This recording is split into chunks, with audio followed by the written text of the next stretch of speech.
Oi, Nandulano, tudo bem? Saudade que a prof tá de vocês. Queridos, mais uma videoaula, né? Agora iniciando a apostila número 2, a apostila do segundo bimestre. Então já peguem aí o material de vocês, tá? A apostila, lápis, borracha.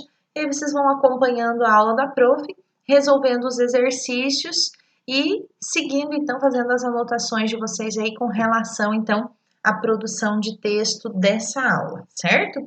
Então vamos lá, vamos dar início ao nosso conteúdo aqui, tá? Esse conteúdo, então, é uma nova apostila, um novo módulo, né? Módulo 1 de novo, e iniciamos com a proposta 1 mais uma vez nesse módulo. Então, queridos, o gênero textual aí que iremos estudar agora é o resumo. Esse tipo de texto, gente, ele é um tipo de texto que alguns alunos têm uma facilidade grande aí, né? Porque a gente está pensando agora em expor ideias de uma maneira bem sintetizada, né? Como né? A continuação aqui do título diz, né? É a versão enxuta do original. Então a gente precisa de um texto original, a gente precisa do texto base e abstrair desse texto base as informações mais importantes e mais relevantes aí e sim transpor isso a um novo texto, né, de uma maneira bem simplificada em que as ideias principais estejam então contempladas, certo? Então é o desafio da concisão aí. Tem alunos que escrevem bastante e sentem um pouquinho de dificuldade, porque a prof já ouviu muito falarem assim, prof, mas parece que tudo nesse texto é importante, né? Parece que tudo faz sentido aqui que eu não, se eu tirar alguma coisa, melhor dizendo, né, aí perde o sentido. Mas não, a gente vai ver que com a prática aí do resumo, a gente tem algumas técnicas que a gente vai utilizando, a gente vai começando então a entender e fazer esse processo então aí de sintetização, certo? Então, olha só, aqui diz pra gente que resumir é um procedimento de leitura útil para organizar as informações e facilitar a compreensão de conteúdos, elegendo então os aspectos aí mais importantes. Aprender a resumir é, de certa forma, aprender a estudar. Resumo é muito importante, gente, para que a gente consiga, então, estudar, né? Quem faz resumo, quem consegue fazer a síntese, principalmente aí quando a gente pensa em conteúdos aí, né, por exemplo, como disciplinas, melhor dizendo, né, como história, geografia, né, que mais, gente? A própria língua portuguesa, quando a gente vai fazer aí alguma atividade de produção, né, de escrita, de respostas. Então, isso tudo, o resumo é muito importante para que a gente consiga, então, a, a fazer, né, consiga, então, sintetizar essas ideias e realmente abstrair aquilo que é o mais importante. Então, olha só, aqui a gente tem duas informações que a prof quer começar falando com vocês, que a primeira é o seguinte, tem aqui um, uma fala do Júlio Dantas, né, um conceito aí, né, que ele diz o seguinte, que o que é difícil não é escrever muito, é dizer tudo escrevendo pouco. A concisão e a brevidade, virtudes gregas, são meio caminho para a perfeição. Então, é realmente isso, gente. Escrever, às vezes a gente escreve um monte, mas eu preciso, né, usar aí uma técnica que eu consiga dizer tudo aquilo que eu preciso desenvolver essa habilidade de dizer tudo aquilo que eu preciso, utilizando então aí poucas palavras. E quando a gente pensa em concisão, quando a gente pensa em brevidade, há aí alguns grandes poetas da nossa literatura que eles fazem isso de uma maneira magnífica, né? Que são poetas como o José Paulo Paes, que está aqui a citação de um texto dele, né? Um haikai aí dele, né? E não só ele, a gente pode citar aí como grande autor de haikai da literatura brasileira, mas a prof pode falar do Paulo Leminski, da Helena Collodi, que são grandes escritores e que usaram então dessa técnica aí de concisão, de dizer muito com pouquíssimas palavras, né? Então aí apresentam então aí para gente essa forma poética que é o haikai. Aqui nesse texto do José Paulo Paes, ele diz assim, ó, poética, que é o título do texto, né? Conciso, conciso, tá? Então, olha que ele brinca, ele joga aí com a palavra. Então, ele usa o termo conciso, né? Que é de concisão, e conciso, agora separadamente. Aí ele usa uma outra palavra, prolixo, né? Fazendo o questionamento, pro lixo.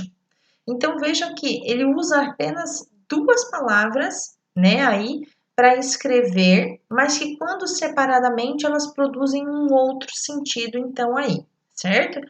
E aí, olha só, a gente vai agora ali então se voltar aí a esse texto 1, certo? Que a gente tem aqui um cartaz, escrito ali a palavra concisão, e esse menino aqui riscando muita coisa ali no texto original, né? E se vocês observarem ali, o que ele vai deixar apenas ali, o que ele vai deixar aparente aí que ele não riscou, que ele não tirou desse texto? A palavra comunicamos, depois embaixo ali, no segundo parágrafo aqui, ó, é proibido encher linguiça na redação, e por fim, atenciosamente, tá? Então, olha só, o que esse texto, então, ele expressa aí pra gente, ó. Na atividade 1, ele pede assim, ó, observe a ilustração do personagem. Pela ação que está realizando, né, uma provável profissão desse personagem seria o quê?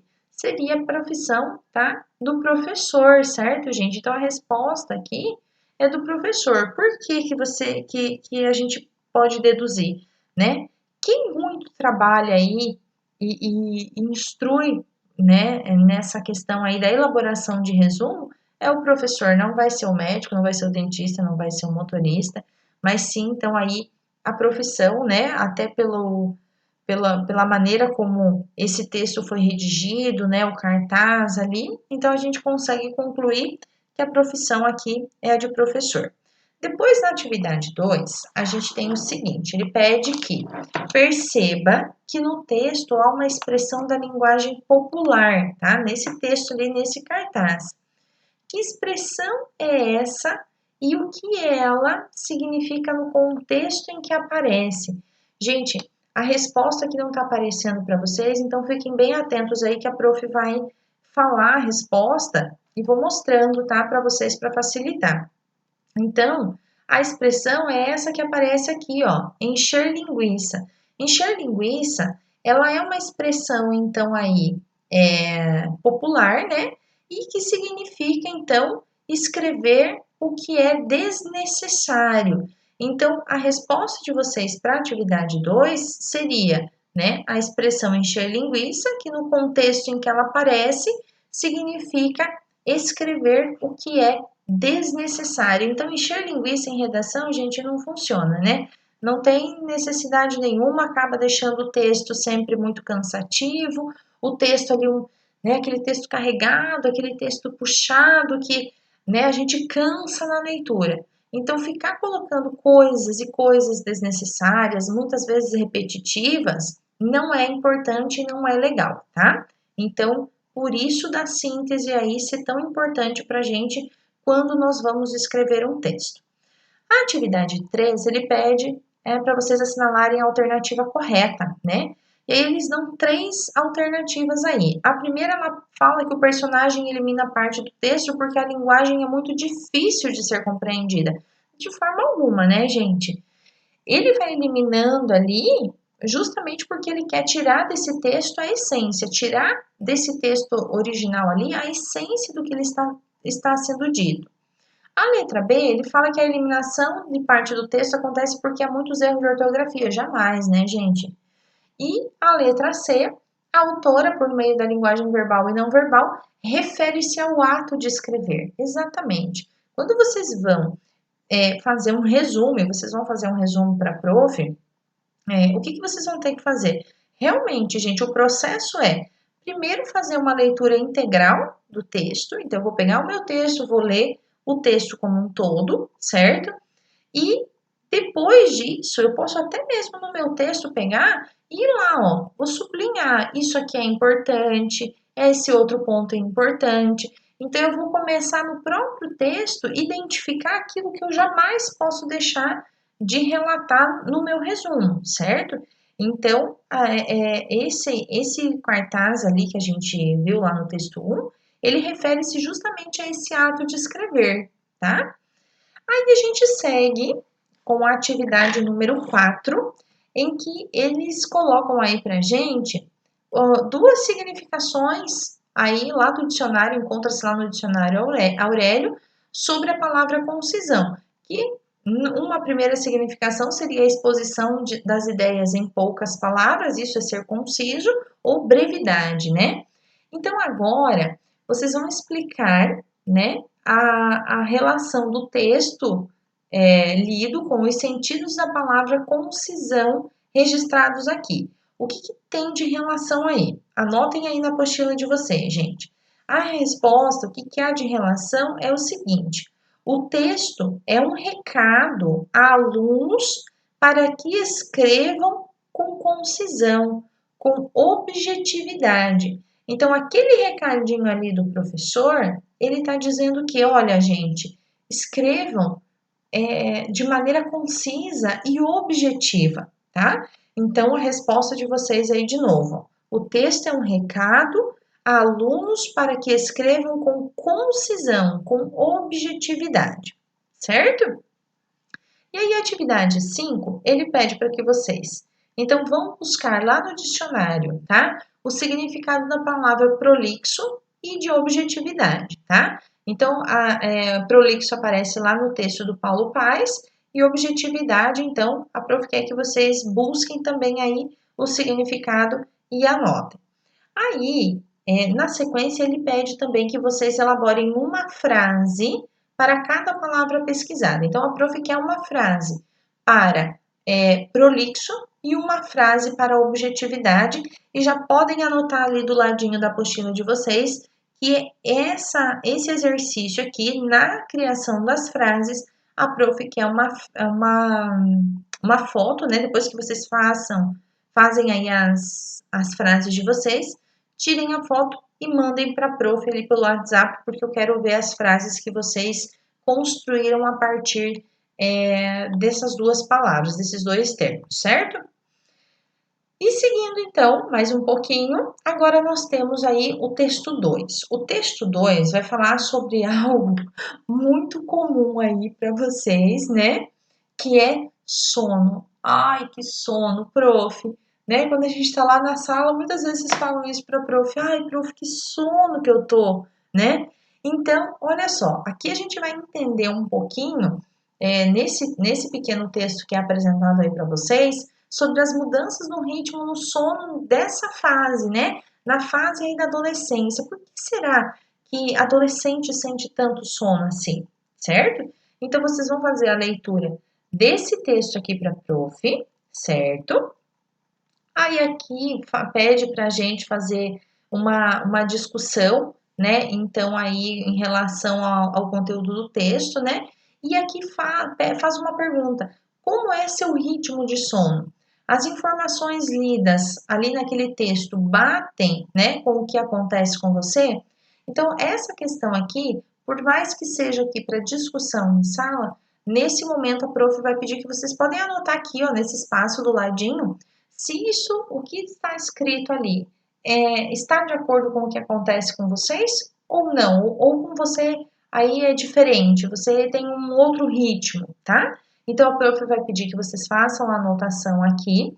Lembro sempre que assim que a gente retornar para a sala de aula e a prof espera que isso seja muito em breve, a prof vai verificar todas essas atividades. A gente vai rever essas atividades aí pontuais, tá? Então, é preciso sim que vocês resolvam essas atividades, certo? E aí, a gente chega aqui, então, na página seguinte, certo? Na página agora 5 da apostila, e que pede, então, para que vocês agora, essa atividade ela é muito bacana, porque isso aqui vai ajudar muito vocês enquanto elaboração do resumo que vocês vão fazer para a prof. Então, a gente tem ali na página 4 o texto, nós temos ali o texto. E agora, aqui no exercício 7, vocês vão registrar as informações de acordo com o texto lido. Então, lá no primeiro pontinho, ele pede o seguinte: tempo de sono recomendado na adolescência. Ali no texto, quando vocês forem ler, vocês vão encontrar que o tempo de sono recomendado na adolescência é de 9 horas, tá?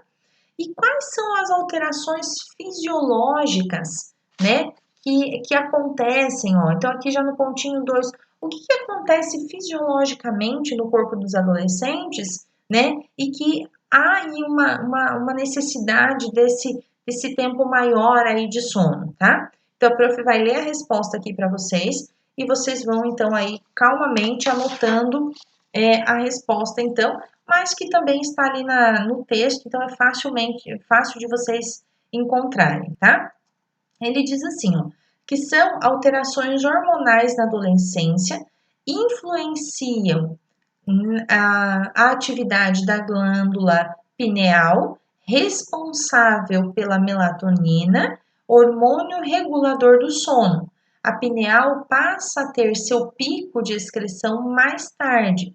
Isso atrasa o sono. Sua produção também é afetada pela exposição à luz de eletrônicos. Gente, por isso que se vocês ficarem no celular, no computador ali de noite, quanto mais exposição ali à luz, isso vai atrasando então aí o sono de vocês também, tá? E quais são as alterações sociais que a gente tem? De alteração social, o que vai acontecer? Quantas vezes vocês não estão lá na sala de aula, né? E estão lá meio assim, ai meu Deus, né? Parece que, nossa, o sono chegou total ali naquele momento. E o professor não fica cobrando vocês? Bora, gente, acorda, vai lavar o rosto, vamos, né? Então, as alterações sociais por conta dessa desregularização ali do sono, né, dessa alteração ali no sono de vocês, vai acontecer o quê? Vão ser maior cobrança na escola, né? Mais responsabilidades e menos tempo para dormir, mais atividades sociais, vivenciais, descobertas e frustrações. Isso tudo também vocês encontram ali no texto, tá? E a consequência, então, ou as consequências disso tudo são alterações de humor ocasionadas pelas mudanças hormonais e de rotinas, são acentuadas pela privação de sono. Gente, fica irritadíssimo, né? Adolescente com sono ou com fome, né? Fica super irritado. Então, por isso que a gente precisa, então, o adolescente precisa desse tempo todo de sono, tá? Então, dormir no horário ali mais cedo, né? Tentar fazer aí esse início desse sono aí para que vocês atinjam essas 9 horas. E por isso que é importante que vocês respondam aquela questão ali anterior, a 6, para dizer para a prof se com vocês acontece a mesma coisa ou não, ou se com vocês é diferente, tá?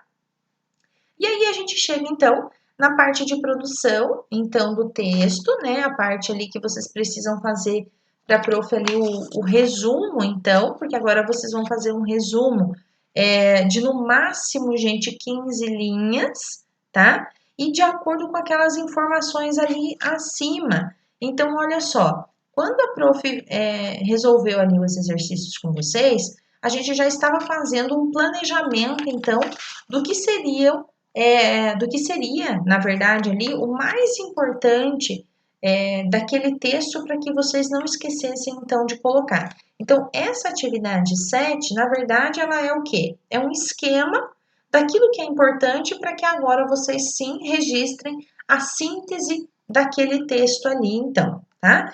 Vocês vão fazer essa produção de texto para a prof lá no formulário de produção, que está na página 1 agora da apostila. Então, vocês podem usar esse espaço aqui como rascunho e depois passa a versão final, então, para a prof, lá no formulário de produção de texto, e aí, de novo, a prof pede para vocês, então, que essa atividade seja enviada para a prof via WhatsApp, tá? Então, precisa fazer o texto e aí façam as correções de vocês e enviam para a prof. Todas essas produções que a prof está pedindo, elas estão sendo pontuadas, então vocês precisam fazer a entrega desses trabalhos, certo, gente? É a mesma coisa como vocês estivessem na escola. Na escola, né, lá no colégio, lá na sala física, lá no nosso contexto mesmo escolar, lá do colégio. Mas aqui, a execução das atividades, elas são tão importantes quanto lá. Então, quem não entrega, a prof está anotando. Então, precisa sim mandar esses textos para a prof. Combinado? Então, gente, nossa aula vai ficando por aqui. A prof deseja que vocês tenham uma ótima semana, tá? Estudem bastante, façam as atividades. É uma proposta aí bem curtinha, tá? Rapidinho vocês conseguem fazer. E assim que vocês fizerem, já mandem para a prof para que eu consiga então aí registrar como atividade realizada por vocês, certo? Queridos, um grande beijo. A prof está morrendo de saudade de todo mundo, tá? E nós nos vemos então na semana que vem, tá bom? Beijão, se cuidem!